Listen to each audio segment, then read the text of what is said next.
Well, Tim, this is an opportunity for the Republican candidates to go head-to-head to get their views out to the voters. Now, these candidates have been working at the grassroots level for weeks, probably months, and for some of them, that grassroots work has paid off because now they get to take the stage. 4 hopefuls will be on the stage when the candidates vying for the Republican nomination for U.S. Senate meet for their first televised debate. Speaker of the House Thom Tillis, Cary physician Greg Brannon, Charlotte pastor Mark Harris, and Wilkesboro nurse practitioner Heather Grant. This decision is based on rules as they were articulated to the candidates following the filing period, which stated, the first week of April, we will average the results of the 3 most recent credible independent polls to determine which candidates meet the 7% qualifying level. Time Warner Cable News released the final poll on Tuesday. Tillis holds the lead, with Brannon, Harris, and Grant all following. But none of these candidates are nearing that 40% mark that they would need for the party's nomination. And that is why experts say this debate is an important one.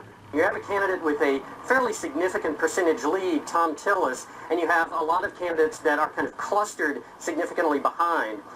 This becomes a particularly important thing to watch as far as how those other candidates are able to leverage that forum to make them part of the political conversation. As the candidates prep to take the stage, one debate expert says it will be important that they work to be able to accurately portray themselves in the short time they have to answer questions. And it has everything to do with authenticity. If they feel real, whatever that means, then they're probably pretty good. They can even stumble, but if they feel real. We reached out to all the candidates participating in the debate. We heard back from Mark Harris. He says he's looking forward to having the opportunity to build his support. That we've said from the beginning are like that 3-legged stool, the strong leg of a strong domestic agenda, a leg of strong foreign policy, and a leg of strong traditional values. Greg Brannon, who is consistently polled in second place, says he believes this debate will offer an opportunity to get some tough questions answered. And I cannot wait for the debate because I can't wait to see how Mr. Tillis can answer how these things occur in our state, such as Common Core, public-private partnerships, and Obamacare under his watch. Now, of course, this debate was Time Warner Cable's debate in conjunction with the Charlotte Observer and the Raleigh News and Observer. It's going to take place on Tuesday, April 22nd at 7 p.m. Are these analysts expecting the other 3 candidates to pretty much just go after Thom Tillis? I mean, is that what we're looking at? I think that you're certainly going to see them have to go after the front runner. They have to make sure that he does not reach that 40% mark during that this first primary vote. They want it to have to go to a runoff so that one of them will have an opportunity to go head-to-head against him. All right, our senior political reporter, Lauren Benetti, thank you so much. We'll talk more with Professor Schwartzman and Loudon about the debate in the second part of our program. All right, we got to take a quick break, but coming up on Capitol tonight, the field for our Republican Senate primary debate is set. We talk with political communication experts on what we can expect from the debate. Capitol Tonight continues right after this break.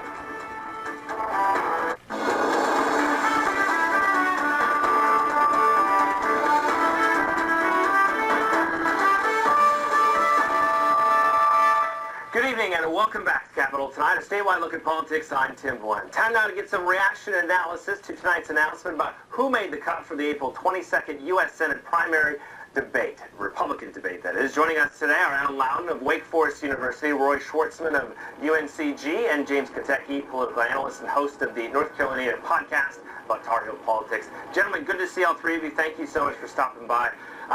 Dr. Schwartzman, as we see who made the cut for this debate, what stands out to you about what we might expect? Well, I think the key thing here is less how these candidates position themselves relative to each other than how each of them portrays themselves as sort of the presumptive opponent of Kay Hagan and, by proxy, Barack Obama. Because you can already see the kind of strategic alignment being engineered here to try to see who is the best representative to go against basically the whole Democratic establishment. And I think whoever can make that case definitely will stand in the strongest position after the debates. Dr. Loudon, what are your thoughts on it? You know, we see 4 people in, it's 3 men and 1 woman. I mean, what are your thoughts as far as we look ahead to this debate now knowing who's in it? I think Roy's right there in terms of what they're going to do. They have to also position themselves with who's going to vote, and that's probably more conservative. So in some ways, this debate's already taking place in the airwaves and the political ads. We're seeing a debate. We're going to make medical care synonymous with the senator, and we're going to make the Koch brothers synonymous with whoever the Republican is. So that debate will be had in the local debate as well. James, you're a messenger. You're in the messaging, digital messenger. What do you think is important for these candidates in a debate like this? Well, if you look at Heather Grant, Greg Brannon, and Mark Harris, this is their opportunity to kind of brand themselves as the conservative alternative, the true conservative alternative, if you will, to Tom Tillis, whom a lot of people who would consider themselves maybe Tea Party types don't have as much of an affinity for. If you look at the polling, the Time Warner cable polling that came out recently, it looks like Tom Tillis will get the top spot in the primary, but it does look like also we're probably headed for a runoff. And it's going to be really interesting to see if Greg Brannon, who's the second in place right now, can consolidate that conservative base, or with the margin of error, as far from the election as we still are, if a Heather Grant or a Mark Harris can catch up. Dr. Schwartzman, how important is it for these candidates that are not Tom Tillis to, I guess, coalesce around that second spot? I mean, do you expect them to go after each other in an event like this? Well, I think basically what you've heard so far is definitely on the mark. And that is the whole question of who can basically be the strongest opponent to Tillis from the right.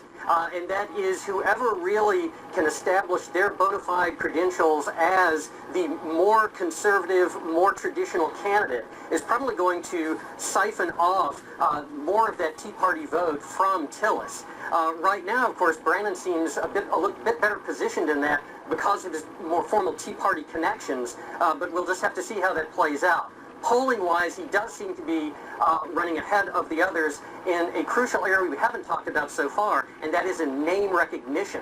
So there's a bit of ground that has to be made up there in terms of not just identifying with the Tea Party and the conservative right, but also identifying simply as a viable candidate in and of themselves.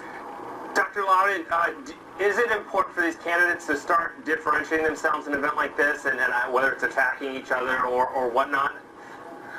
These events don't have enough afterlife in a sense for them to be terribly important, except for those people who are really, really on the campaign and with them. Having said that, yes, they will differentiate themselves. We never see a debate hardly in which they're trying to position, in which they're not trying to get after the other in some way or get some handle they can use later in the campaign. I think the 40%, it's a closed deal, and we'd have an open thing. It sounds interesting, but if by my watching of television, Tillis is outspending him and nobody else seems to have any money, and then maybe that will overwhelm it. We won't have a runoff. James? Well, if you look at this polling data, what's so interesting is the candidate who's beating all the other Republican candidates is undecided. And that means that there's still plenty of opportunity, especially when many Republicans are just tuning into this race for the first time watching this debate for a candidate to go from third or fourth place to maybe second or even, in their minds, hopefully first place. And that's what's going to be really interesting to see when they actually get into the spotlight. How do these candidates fight it out? Sure. Dr. Loudon, want to answer that? Well, only in the sense that, like I say, there's not enough afterlife for the debates for that to really play. But it can happen, like the governor of Texas in the primaries for Republican. You can take yourself out if you're just so bad. You have to be pretty bad to do that, but you can do it. Dr. Schwartzman, we know Tom Tillis does have more money than other candidates. He has outside money that is supporting him. So how important is this for some of those second, third, or fourth tier candidates, a debate like this, an opportunity to get a large audience? Well, I think actually historically and strategically, these types of debates, particularly when you have a significant front-runner candidates, tend to potentially offer advantages to those lesser-known candidates because it is perhaps their major opportunity to get a statewide platform, particularly when they don't have particularly large political coffers to spend from. I think the real key, however, is to what extent audiences, i.e. voters, are going to already frame this due to the outside advertising as a race between Tillis and Hagan. And I think the big thing that these other candidates have to do is to piggyback on some of those ads and say, hey, wait a minute, when they're talking about the person who is going to represent more conservative value systems and is going to uphold the Constitution against the perceived infringements by this Democratic administration and Kay Hagan, that I'm the better person for that. And so maybe they can appropriate that advertising as if it's referring to them. But if you get the connection made by these potential voters that it is already kind of a decided matter because of those outside funds, particularly by Americans for Prosperity and by American Crossroads, then it's going to be really tough for the other candidates to make up that ground. Dr. Lund, would you expect this to the other three candidates to go after Tom Tillis quite a bit then? Yeah, I do. They almost have to. Now, the question here would be, how many of those undecided, even though they're the majority of voters and people that haven't really tuned in yet, how many of those undecided voters are the same ones who watch the debate? Probably not too many. The people who watch the debate are the ones who already are supporting the four candidates and have something at stake. So the debates at the state level are very different than at a national level. James, last time. You can maybe make a comparison to 2012 with Mitt Romney. I think a lot of people think that Tom Tillis is probably in the best position to become the nominee at this point. But if you look at how Mitt Romney was in a similar position all throughout 2012, but he kept getting lobbed at from the right, and he came into the 2012 election much weaker maybe than he otherwise would have been had he not had to do that. I think it has very important consequences for this general election if Tom Tillis is constantly warding off attacks from the right and then has to face Kay Hagan. Interesting. James Kentucky, Al Loudon, and Roy Schwartzman. Good to see all three of you. Thank you so much for your time today. Appreciate it. Time for one last break. When we return, we'll talk with former Raleigh Mayor Charles Meeker about his potential on for governor. Stay with us.